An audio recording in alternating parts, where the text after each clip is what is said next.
그리고 뭐 국내 체류하고 있는 동포들의 이제 현안 문제, 뭐 방문 취업 체류 동포나 재동포 체류 자격이 있는 분들, 뭐 내년부터는 뭐 방문 취업 동포도 네거티브 방식으로 취업 허용 방식을 뭐 이게 개편을 하겠다 이런 문제가 있는데 어떤 현안 문제도 좀 이렇게 나눠서 교수님의 좀 말씀을 듣고 싶은데, 뭐 교수님은 자연수도 뭐랄까요, 방문 취업하고 재동포 체류 자격을 좀 합치고 거기에 따른 뭐 정책을 좀 만들어야 가야 된다, 네? 이렇게 주장해 오셨잖아요.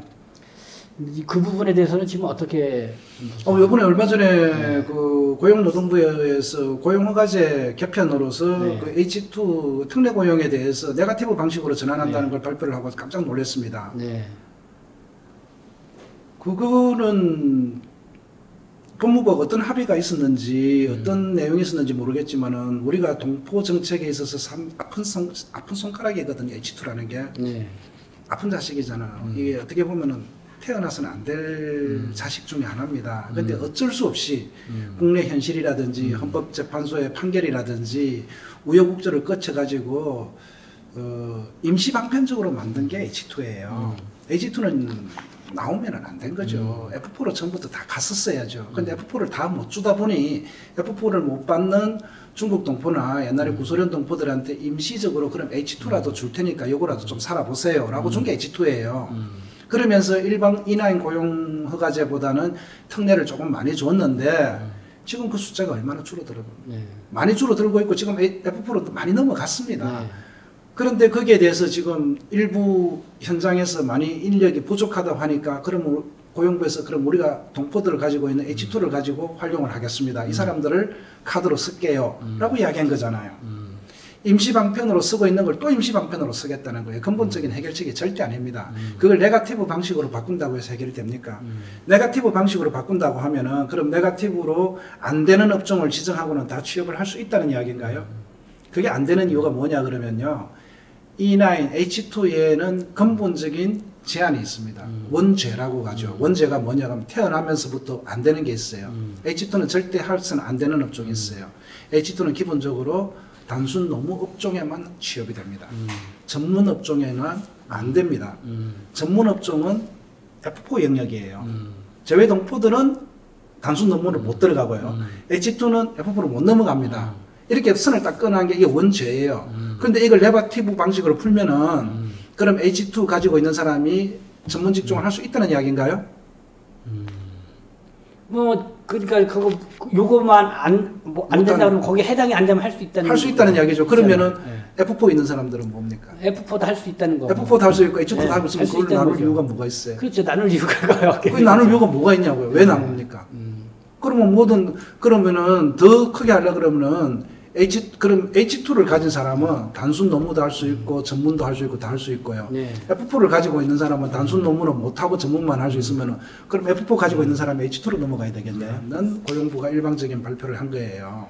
그래서 그게 어떤 식으로 교통 정리가 될지 모르겠는데 H2의 업종과 F4의 업종 그리고 그 출생 그 탄생의 배경 그리고 지금 현 실태 이런 걸 종합적으로 고려를 해서 이민정책 차원에서 체류 자격이라든지 이게 자격을 합치는 거라든지 업종이라든지 이런 걸 만들어야지 한 부서에서 임시 방편적으로 필요하다고 그렇게 졸속으로 만들면은 나중에 다 후과가 생깁니다.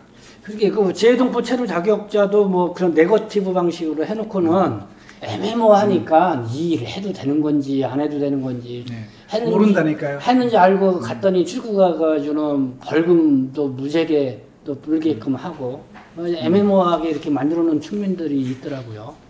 그거는 제가 뭐 기회가 있을 때마다 이야기를 했지만은 사실은 그거를 다 합쳐가지고 거기에다가 F4는 어차피 기본적으로 네거티브 방식입니다. 단순 노무업종 안 되고요. 뭐 사행업종 안 되고 뭐 이런 거 있잖아요. 그런 식으로 할 것 같으면은 어차피 그 H2하고 F4로 합쳐야죠. 그렇죠. 합쳐가지고 나가야 되고 꼭 국민 일자리가 필요한 분야가 있다 그러면은 그 분야에는 못하게 하면 되는 것이고요. 법무부는 좀 합치려고 하는 뜻은 갖고 있는 것 같아요. 합치려고 하는데 그 추진체계가 약하죠. 그렇죠. 얽히가 있는 게 많죠. 네. 고용부하고도 얽혀 갖고 있고요. 네. 외교부하고도 일정 부분 얽혀 갖고 있고요. 여러 가지 얽혀 있는 부분이 있다 보니까 독자적으로 못 치거나 그래서 그런 독자적인 정책을 좀 강하게 할 수 있게끔 해주는 방법이 뭐냐 그러면 그래도 이민청을 만들어 봐라. 그럼 이민청에서 그걸 추진하면은 더 소신 있게 독자적으로 강하게 좀 정책적인 효과가 있지 않겠느냐. 그런 차원에서 우리가 이민청을 원하는 것이지 뭐 이민청 만들어 가지고 뭐 자리 몇 자리 만들어 가지고 자기 원하는 사람 앉혀주고 그 사람들 뭐 승진시켜주고 하려고 이민청 만드는 거 아니잖아요. 이번에 보니까 이민 출입국 관리 체계 개선단은 좀 출범을 했고, 그다음에 민간 전문가들 해가지고 이민청 무슨 준비 추진 위원회를 또 만들었더라고요. 민간위원회 이렇게 만들어서 뭐 그렇게 뭐 개선단이라든가 민간위원회를 통해서 이 교수님께서 말씀하셨던 이런 부분들을 좀 집중적으로도 논의도 하고 방향도 찾고 그러면 좋을 텐데. 어떤 그런 기대를 해볼 만할까요? 그 정부 조직은 정부 조직대로, 정부 조직은 정부 공무원들은 또 공무원대로 한계가 있지 않습니까? 또 정부 조직은 정부 조직대로 법무부 내에 개선 추진단이라 그러면 법무부 입장을 벗어나질 수 없을 겁니다. 예를 들어서 법무부 내에서 개선 추진단에서 이민청은 법무부에 두는 것이 적절하지 않습니다라는 의견을 낼 수 있을까요? 못 내죠. 그 산하위원회도 마찬가지입니다. 그래서 그거를 법무부 차원에서 이민청 문제나 이민정책을 총괄적으로 어떤 의견을 저는 낸다는 것보다는 범정부적으로 해야 됩니다. 혹은 그걸 국회하고 같이 해야 돼요. 또 국회에서도 몇 번 뭐 1차, 2차, 3차 뭐 여러 번 포럼도 있었고요. 그 부분에 대한 논의도 많았어요. 그러면 국회, 그리고 정부, 그리고 학회, 이 분야의 전문가들이 같이 모여서 뭐 한 어떤 공론의 장을 만들어내야 되고, 그 공론의 장에 국민의 여론들이 많이 이렇게 반영이 돼야 되는 것이지, 법무부 산하의 한 추진단에서 그 모든 걸 의견을 다 담아내서 정답을 만들어낸다는 것은 저는 굉장히 어렵다고 봅니다.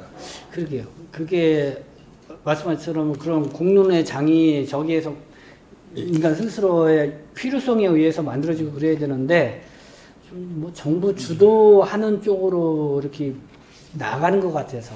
그래도 다행히 일부 요즘은 국회에서도 국회의원들이 관심을 가지고 있고 정치권에서도 관심을 많이 가지고 있는 게요. 이민정책이 정치인들이 자기들 남의 나라 이야기가 아니라는 걸 이제 느끼기 시작했어요. 그럼 자기 지역구에서 생기는 문제거든.